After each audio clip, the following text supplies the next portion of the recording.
Hello, this is going to be what I hope is a quick overview of the Pro EDU Capture One styles and how to use them in various workflows. Hopefully you've installed them already, but if you haven't, just do a quick double click, or you can also drag and drop them into Capture One and they should just go right up and install themselves. Right now, I'm on the Adjustment tab. And if your adjustment tab doesn't look like this, that's okay. It's really easy to reorganize and add tools into Capture One. All you need to do is go up to any of the title bars that you have in your Adjustments tab. Just do a right click, Add Tool. In mine, I have the base characteristics, and I have styles and presets, and I've moved the adjustments clipboard down to the bottom, and I can't remember if layers is part of this tab originally or not, but if you don't have layers and you'd like to have layers, just do Add Tool, Layers. All right, so with that set up and with the Pro EDU Capture One styles loaded, what you're going to be looking at is 10 packs with a bunch of folders full of numbers and styles within that. And what this is are profiles which have been applied at different amounts to the image, or will be applied to different amounts to the image. And the reason why I had to do this is that in Capture One, there is no way of modulating the amount of profile being applied to the image. It's a base characteristic. It's the foundation that the image is going to be built on. And in Capture One, there's currently no way of changing the amount of effect when you are applying a base characteristic profile. So what these numbers are is if you open up one of the folders, let's say 100, and you apply one of those profiles, you'll see that in base characteristics, ICC profile, that the Windsor 100 profile has been applied. And what this is it's the Windsor look that I created. It's a 3D LUT that was generated in 3D LUT Creator. And this is 100% of the look applied to the image. And in many instances, I felt that that look was too heavy for most images that it was being applied to. And since Capture doesn't give us a way to create variation, I had to go through and do it all manually. And so what I've done is just assigned variation to each look, variable amounts. And so in this case, Windsor 100 is 100% of the LUT applied to the image. Sunset Boulevard 100 is 100. And for this image, I'm really kind of liking Windsor. But let's say I felt like the amount was too strong. Ideally, we would have an amount slider, or we'd be able to apply the profile to a layer. But because of the way that these profiles work and the way that Capture One is currently set up, there's no way to assign the profile to a layer. Hopefully at some point in the future, Phase 1 gives us the opportunity to apply just straight up 3D LUTs to layers and then change the amounts of those. But until then, this was the best that I could do. And so back to the workflow here, with Windsor 100 loaded up, if we wanted to have less of that effect to our image, we could just go into the 66, which is 2/3 of the amount of 100 Windsor applied to the image, and just click on Windsor 66, and that's applying, approximately 2/3 of the amount of the original. There's 100 and there's 66, right? Just some subtlety. If we wanted to apply even less of that effect, we can go in and hit Windsor 33. or if we just wanted to go to the extremes, you can throw the 150, which was an amount that I created that just kind of maxed everything out as much as I could without, completely wrecking the image. But in a lot of cases, you'll have some profiles or some looks that you'll load up. And when you apply 150, things just go completely crazy. So if you're not used to working with profiles in Capture One, things can be a little bit confusing occasionally. And so I've kind of been working with them a little bit lately, and I've discovered a few workflow tips that may help you out. How to apply presets or other styles and add them to this base ICC profile that's generated when we use the Pro EDU LUTs.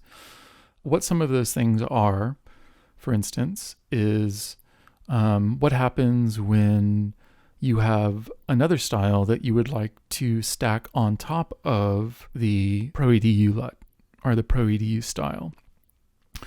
And the way that you do that is you'll need to change one of the preferences. I think it's on by default, but I've turned it off for the beginning of this little tutorial. And where that preference is under the Style and Presets tab in these three little dots, you'll find a Stack Styles option. And what happens is when you turn that on, is any style that you may have in your user style folder, or even I believe there's another, sorry for all the flashing images, there's the built-in styles. What this allows you to do is to stack styles that are non-profile based. And what I mean by that is you can take all the sliders in Capture One and you can create a style from them. Very similar to what these profiles are doing, except they are changing sliders, which in the case of LUT-based profiles and LUT-based styles, it's actually changing the base of the image, sort of the foundation of the image. And so when you have these other types of styles, right, these, let's say the built-in styles, for example, is that you can stack them on top of the Pro EDU LUTs. So let's just do that real quick. I'm going to click on Landscape Color 1, and you can see that I now have a stacked style, right? And it has been added to this base ICC profile. I can actually go and do another one on top of that. But in this case, I get a warning that it's being overridden. And what's happening is that there are multiple settings that are canceling each other out. And so the black and white profile is overriding or partially overriding the landscape color file. It looks like in the tooltip, we've got shadow recovery. And up here, we've got some highlight recovery. It's hard to really tell what's going on with these. So just know that some things are getting overridden and some things aren't. Now, if I wanted to remove one of those, I can click on it and say clear background. I can go to landscape color and clear that one as well. But the thing that I can't do, because of the way that profiles work, is I can't stack these EDU profiles because they are the base ICC profile. They're kind of what tells Capture how to handle the color in an image, right? It's very difficult to describe, but essentially, like I say, it's just the foundation of the Capture One processing image. So when we change the base ICC profile, almost all other settings get added to it. All right, so that's one way of working with the Pro EDU styles in combination with some of the built-in styles or even additional downloaded user styles in Capture One. But we can do the same thing, but actually add the built-in styles to a layer instead of just doing these sort of like base background style additions. And the way that we can do that is by adding a new filled layer. It could also be empty, but for now we're just going to use filled, which just means like it's a layer in Photoshop with a white mask that just allows everything to pass through. And what we can do is we can go into these built-in styles, or any user style, and if we click on the effect and right-click the effect, we can have Capture apply that style to the selected layer, right? And when we do that, if we then turn off that layer visibility, Capture One is adding the style that we've chosen to the layer. And what's great about this is that we can adjust the opacity of the style that we've applied to that layer, right? So there's 100% of it added to, and there's none of it added to. If I turn this off, there'll be no change. And so this gives us an opportunity to create some really nice looking color by combining looks. But remember, we are building on the foundation of the profile that we've chosen using these Pro EDU looks. And we can, even with this layer selected, we can now go back and change the base look if we wanted to, right? Because what's happening is that it's changing this ICC profile, which again is the foundation, and it's still combining it with this look that we've chosen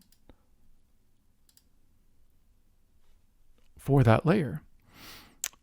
So what you might have just noticed is that I was clicking around in these sterling looks, and I was starting to get not only checkboxes down here, but a lot of stacked styles and presets in the tab, because stack styles is turned on. But because of the way these work, and because they are the base profiles, they're all getting overridden. And so now the last one I chose is the only one that's visible. And, once again, just because of the way Capture One works, we can't do any additive look stacking with these base profiles. So it's a pretty simple workflow. Like I say, it just has a couple little things to figure out, but once you understand them and you get used to them, it's actually really easy to work with, and extremely powerful. The way that these LUTs work on an image can be really transformational in terms of color. Let's take another example. I'm going to go to this image here of a woman in a forest, wearing a lot of red. There's a lot of green in her surroundings. And when I designed this look pack here called Northwest Haze, I used this image primarily as the resource for creating the looks. And so if you go into Northwest Haze with an image that has a lot of greens and reds in it, this pack responds really well to those hues. And so go into the folder of the full look, the hundreds, and check this out. Let's find one. There we go. Juniper. takes all of the greens in an image and converts them to this shade of purple. And that's something that you're not able to do in Capture One by itself. And especially being able to convert green to this color cleanly is impossible to do, even in Photoshop. It just falls apart when you do that. But using the application that I did, 3D LUT Creator, it makes transformations like this a lot more believable than you can normally achieve in Photoshop. But one thing I wanted to show you with these types of transformations and with the way that Capture One works is that if we go into our normal color tab, yours might look a little bit different than mine. I just tend to arrange my tabs based on my own personal workflow. What I've found is that all of the sliders in Capture One normally sort of are added to or placed on top of the ICC profile. All of them except for one. And that one is the white balance. The reason why I wanted to point this out is because if you have an image which doesn't necessarily respond all that well to one of the looks. Let's take Hemlock, for instance. Often, if you go into your white balance and you modify that, interesting things will start happening to the image. Right? We're getting some purple transformations. Things are cooling off in unexpected ways. So what's happening is that because the white balance is being applied before the profile, and because of the way that 3D LUTs work, is that the hue of the images, or of this image in particular, is getting shifted before the LUT gets applied. And so in the case of this tamarack look, you can see that the greens in the background, when I have my white balance on the cooler side, nothing's happening to them. There's a little bit of yellowing that's happening down here, but the image is mostly the same, kind of it's working as expected. But if I start moving the white balance over to a more yellow state, right, which would normally just make everything in the image a little bit more yellow, what's happening instead is that the greens are getting hue shifted slightly by the white balance. And then because of the way that these profiles work, the more just subtly yellow these greens get shifted, the more the LUT or the profile picks them up and just completely converts them to this kind of mustard yellow color, right? If we weren't using this profile, if I just turn this off and go to, let's say, standard, this is a Sony file, right? That's what shifting the white balance does. That's as expected. It's just sort of adding yellow overall to the image, just warming it up. But if we're using one of the Pro EDU looks, this white balance has a completely different effect on the image. So, like I said, that's kind of the only slider I've been able to find so far that is earlier on in the color processing pipeline, for lack of a better way of expressing it. There's a sort of an order of effect on all of these images. And the foundation for all of the color changes in Capture One is the ICC profile, with the exception of white balance. And so when you're working with these profiles, and maybe something major is happening to the image, maybe not, it's always a good idea to go in and try shifting the white balance a little bit just to see what happens. Because as you can see, some really, really neat things can occur with just small changes in white balance. So I just want to do that again. I'm starting at 5800, which is a little bit warmer than normal daylight. And by cooling it off, right, these greens are coming back, right? You can just see the color of all the leaves changing, just with an 1800 point shift in the white balance. So going back the other way, it's just so cool. Anyway, it's a really nice side effect of the way that Capture One and these profiles work.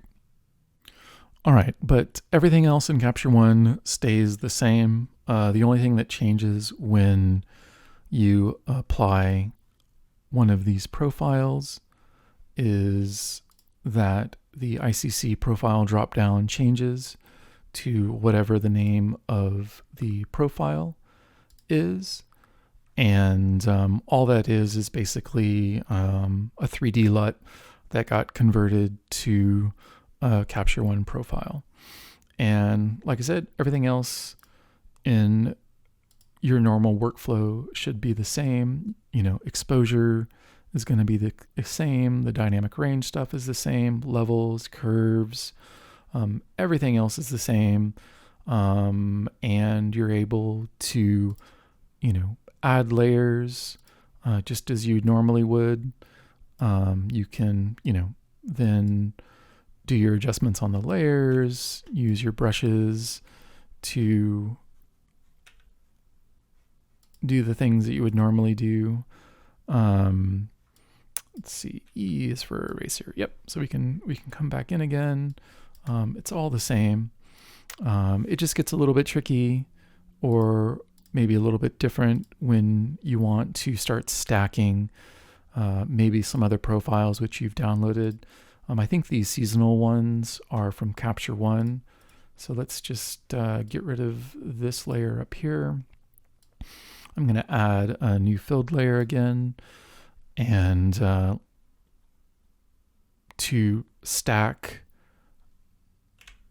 these downloaded looks on top of the base ICC profile from the Pro EDU look, I have two options. I can either just click on it once, right? Let's find one that is doing something nice to this image.